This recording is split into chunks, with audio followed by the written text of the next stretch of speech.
नमस्कार। अगर आपको गठिया है, खासकर रूमेटॉइड आर्थराइटिस, तो सबसे पहले ये समझना जरूरी है कि यह बीमारी शरीर के वात दोष और एक्यूमुलेशन ऑफ आर्म के असंतुलन से होती है। मेडिकल साइंस में इतना ही है, वहां सिर्फ दवाइयां दी जाती हैं जो लक्षणों को दबाती हैं, जैसे पेन किलर, स्टेरॉइड्स या इम्यूनोसप्रेसेंट दवाइयां।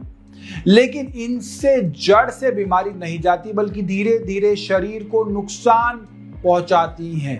अब बात करते हैं कि आपको गठिया है तो आपको क्या नहीं करना चाहिए, यानी 5 ऐसी चीजें जो बिल्कुल बंद करनी होगी। आराम नहीं करना है, चलना फिरना जरूरी है।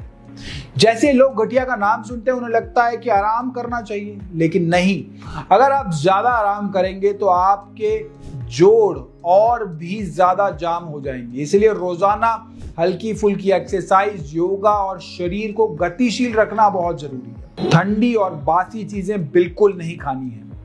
वात बढ़ाने वाली चीजों से आपको परहेज करना है, और ठंडी चीजें वात बढ़ाती हैं। मतलब जो भी चीजें फ्रिज से निकलकर खाते हैं वो नुकसान करेंगी, जैसे ठंडा पानी, आइसक्रीम, दही, फ्रिज में रखा खाना हमेशा ताज़ा खाइए, 3 घंटे के अंदर खा लें। बासी खाना दोबारा गर्म करके खाने से वो और ज़्यादा नुकसानदायक होता है। तीसरा है खट्टी चीज़ों से परहेज।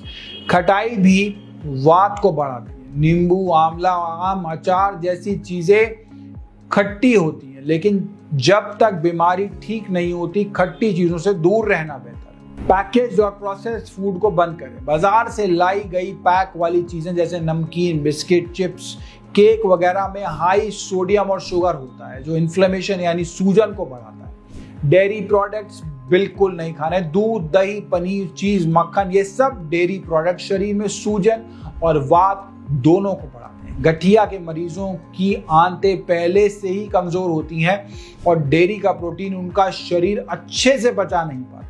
नॉन वेज और एनिमल प्रोटीन को बंद करें, कम से कम शुरू में तो कर दीजिए। चिकन, मटन, मछली, अंडा, सबको कुछ समय के लिए बिल्कुल बंद करना होता है। यह सब चीजें शरीर में एसिडिटी, सूजन और गट प्रॉब्लम्स बढ़ाती हैं। एक जरूरी बात, गठिया कोई मामूली बीमारी नहीं है, यह समय के साथ बहुत तकलीफदेह हो सकती है। याद रखिए, खाना ही सबसे बड़ी दवा है। अगर आप अपने खाने को दवा की तरह लेंगे तो शायद कभी दवा की जरूरत ही नहीं पड़ेगी। क्या आप भी किसी बीमारी से पीड़ित हैं? अगर हाँ, तो इस नंबर पर कॉल या व्हाट्सएप करें।